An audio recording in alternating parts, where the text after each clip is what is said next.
प्रणाम मित्रों। आज हम कक्षा 9 विषय हिंदी पद्य 7 सूरदास के पद। आज के इस वीडियो के भाग 2 में हम सूरदास के पद जिनमें इस पद का भावार्थ पढ़ेंगे। आइए अब हम देखते हैं।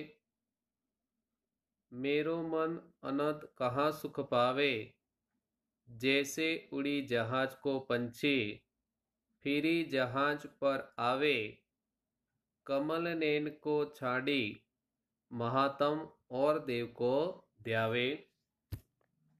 मित्रों, सबसे पहले हम देखते हैं इन पंक्तियों में रहे शब्दों के बारे में। मेरो मन अनंत कहाँ सुख पावे, अनंत यानी दूसरे स्थान पर, अन्यत्र। जैसे उड़ी जहाज को पंछी, पंछी यानी पक्षी, फिरी जहाज पर आवे,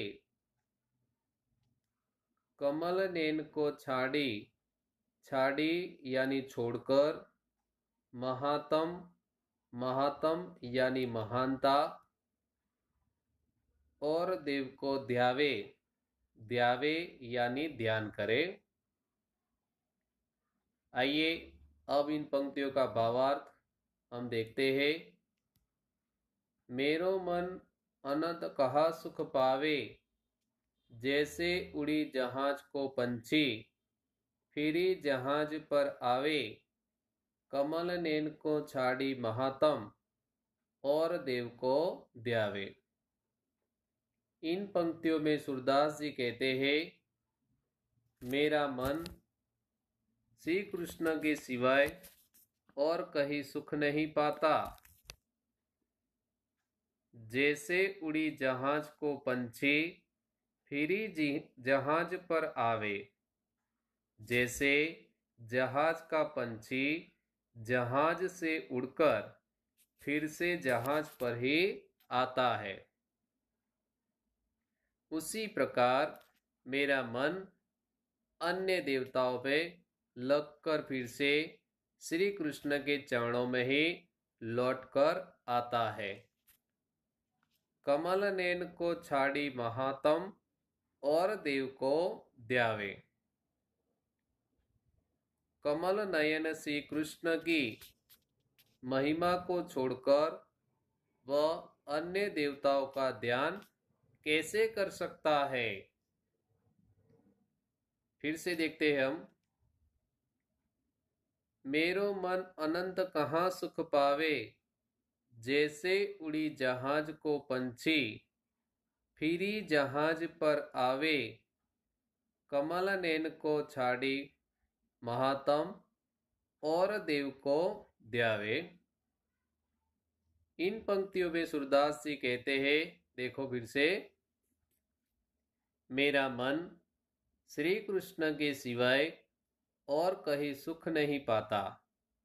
जैसे जहाज का पंछी जहाज से उड़कर फिर से जहाज पर ही आता है, उसी प्रकार मेरा मन अन्य देवताओं में न लगकर फिर से श्री कृष्ण के चरणों में लौट आता है। कमल नयन श्री कृष्ण की महिमा को छोड़कर वह अन्य देवताओं का ध्यान कैसे कर सकता है। आगे देखिए, परम गंगा को छाड़ी पियासो दूर मती कुप खनावे। परम गंगा को छाड़ी पियासो दूर मती कुप खनावे। सबसे पहले इन पंक्तियों में रहे शब्दों को समझिए। परम गंगा को छाड़ी, छाड़ी यानी छोड़कर, पियासो, पियासो यानी प्यासा, दूरमति, दूरमति यानी खराब बुद्धि वाला, कूप, कूप यानी कुआ, खनावे, खनावे यानी खुदवाए। आइए सूरदास जी क्या कहते हैं इन पंक्ति में। सूरदास जी यहाँ पर कहते हैं कि यदि कोई प्यासा व्यक्ति पवित्र गंगा जल को छोड़कर अपनी प्यास बुझाने के लिए कुआं खुदवाए तो उसे मूर्ख ही कहा जाएगा। फिर से देखते हैं। परम गंगा को छाड़ी पियासो दूर मति कुप खनावे। तो सूरदास जी कहते हैं यदि कोई प्यासा व्यक्ति पवित्र गंगा जल को छोड़कर अपनी प्यास बुझाने के लिए कुआं खुदवाए तो उसे मूर्ख ही कहा जाएगा। आगे देखिए। जीही मधुकर अंबुज रस चाख्यो क्यों करील फल भावे। जीही मधुकर अंबुज रस चाख्यो क्यों करील फल भावे। शब्द समझते पहले।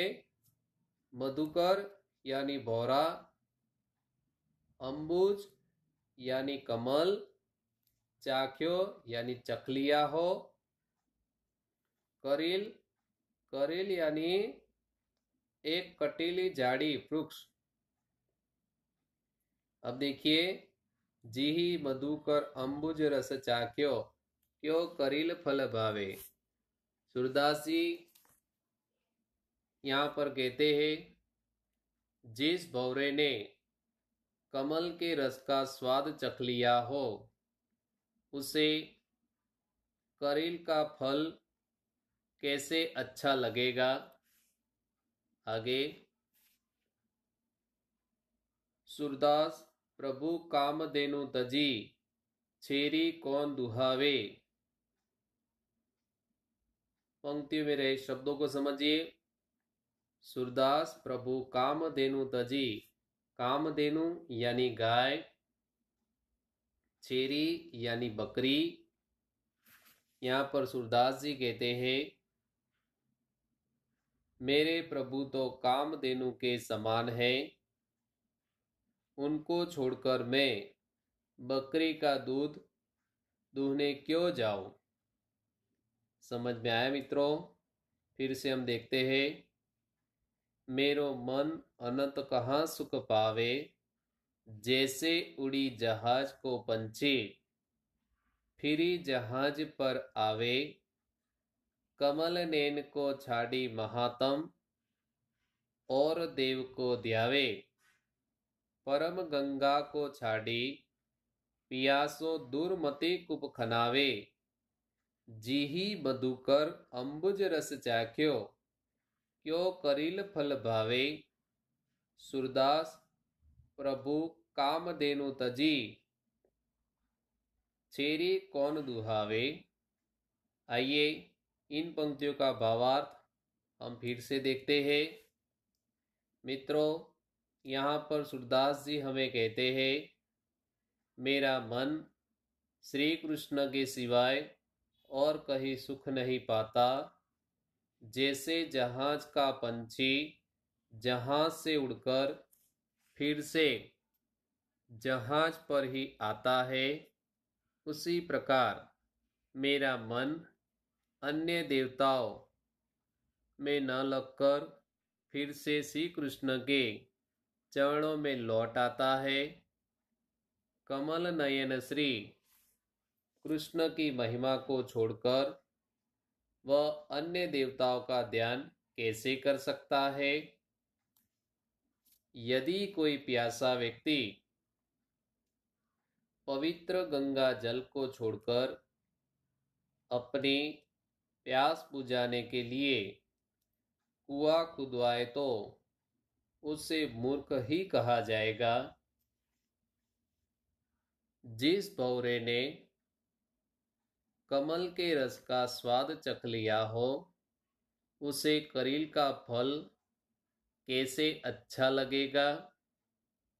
आगे सूरदास जी कहते हैं मेरे प्रभु तो कामधेनु के समान है, उनको छोड़कर मैं बकरी का दूध दूहने क्यों जाऊं। तो यहाँ पर प्रथम पद में इन जो पंक्तियों का भावार्थ इस प्रकार है। आइए अब हम पद 2 देखते हैं।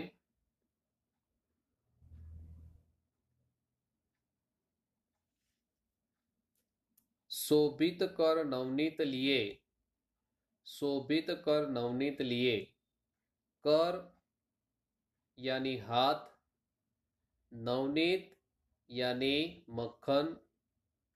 मित्रों, यहाँ पर सूरदास जी कहते हैं हाथ में मक्खन लिए बाल कृष्ण अत्यंत सुंदर लग रहे हैं। गुटुरुनी चलन रेणु तन मंडित मुख दधी लेप किए चारु कपोल लोल लोचन गोरोचन तिलक दिए। गुटुरुनी चलन रेणु तन मंडित मुख दधी लेप किए चारु कपोल लोल लोचन गोरोचन तिलक दिए। सबसे पहले इन पंक्तियों में रहे शब्दों को समझिए। मित्रों, रेणु यानी धूल, तन यानी शरीर, मंडित यानी सुशोभित, दधी यानी दही, चारु यानी सुंदर, कपोल तो गाल, लोल यानी चंचल, लोचन तो आंख, गोरोचन तिलक यानी गोरोचन तो मस्तक पर तिलक करने का एक पीला द्रव्य। अब देखिए इन पंक्तियों में कवि क्या कहते हैं। सूरदास जी कहते हैं कि बाल श्री कृष्ण घुटनों के बल चल रहे हैं, उनके शरीर पर धूल लगी हुई है और मुख में मक्खन लगा हुआ है। फिर से देखिए, गुटुरुनी चलन रेणु तन मंडित मुख दधी लेप किए, यानी बाल श्री कृष्ण घुटनों के बल चल रहे हैं, उनके शरीर पर धूल लगी हुई है और मुख में मक्खन लगा हुआ है। चारु कपोल लोल लोचन गोरोचन तिलक दिए, यानी उनके गाल सुंदर है और उनकी आंखें भी चंचल है। उनके माथे पर गोरोचन का तिलक किया हुआ है। अब आगे देखिए,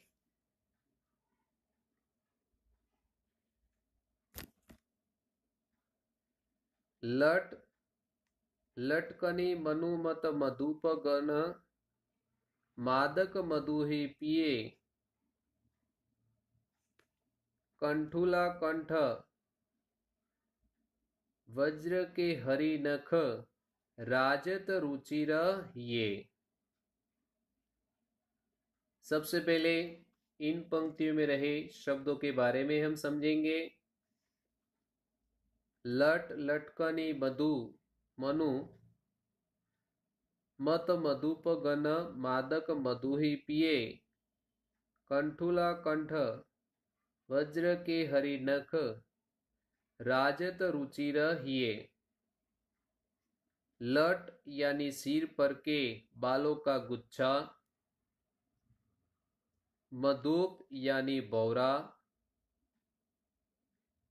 कंठुला यानी चांदी की चौकियों, के हरि नख यानी सिंह के नाखून, राजत यानी सुशोभित, रुचिर यानी सुंदर। अब देखिए सूरदास जी क्या कहते हैं इन पंक्तियों में। लट लटकनी मनुमत मधुप गन मादक मधु ही पिए। कंठुला कंठ वज्र के हरि नक राजत रुचि रहिए। इन पंक्तियों में सूरदास जी कहते हैं बाल श्री कृष्ण की उनके सिर के दोनों ओर लटे झूल रही है। वे मस्त मधु पीकर मस्त हुए भौरे के समान लग रही है। गले में बहती हुई चांदी की चौकियों, बगनखा और बजरबंद की माला उनके हृदय पर सुशोभित हो रही है। आगे देखिए अंत में, धन्य सुर एको पल हिये सुख का सतकल्प जिए। इन पंक्ति में रहे शब्द को समझिए। धन्य सुर एको पल ये सुख का सतकल्प जिए। सत यानी 100, कल्प यानी 4,32,00,000 वर्ष की अवधि। अब देखिए सूरदास जी क्या कहते हैं। सूरदास जी कहते हैं कि बाल कृष्ण के इस छवि को देखने का सुख एक पल के लिए भी मिल जाए तो जीवन धन्य हो जाएगा। फिर 100 कल्प तक जीने का कोई अर्थ ही नहीं। मित्रों, हम फिर से देखते हैं। शोभित कर नवनीत लिए गुटुरुनी चलन रेणु तन मंडित। मुख दधि लेप किए चारु कपोल लोल लोचन गोरोचन तिलक दिए। लट लटकनी मनु मत मधुप गन मादक मधु ही पिए। कंठुला कंठ वज्र के हरि नख राजत रुचि रहिए। धन्य सुर एको पल हिय सुख का सतकल्प जिए। मित्रों, सूरदास जी यहाँ पर कहते हैं हाथ में मक्खन लिए बाल कृष्ण अत्यंत सुंदर लग रहे हैं। बाल से कृष्ण घुटनों के बल चल रहे हैं। उनके शरीर पर धूल लगी हुई है और मुख में मक्खन लगा हुआ है। उनके गाल सुंदर है और उनकी आंखें चंचल है। उनके माथे पर गोरोचन का तिलक किया हुआ है। बाल श्री कृष्ण के उनके सिर के दोनों ओर लटे झूल रही है। वे मस्त मधु पीकर मस्त हुए भौरे के समान लग रही है। गले में बहती हुई चांदी की चौकियों, मगनघा और बंजर भट्ट की माला उनके हृदय पर सुशोभित हो रही है। सूरदास जी कहते हैं कि बाल कृष्ण की इस छवि को देखने का सुख एक पल के लिए भी मिल जाए तो जीवन धन्य हो जाएगा। फिर 100 कल्प तक जीने का कोई अर्थ ही नहीं है। मित्रों, इस प्रकार सूरदास जी भगवान श्री कृष्ण के एक अनन्य भक्त थे। इन्होंने इन दोनों पदों में बाल कृष्ण की अनुपम छवि का वर्णन हमें इन दो पदों में देखने को मिलता है। आज के इस वीडियो के भाग 2 में हमने इस पद्य का भावार्थ समझा। आगे के वीडियो के भाग 3 में हम पद्य का स्वाध्याय देखेंगे। आज का आपका गृह कार्य है, आपको पद्य का भावार्थ याद करना है। प्रणाम अस्तु।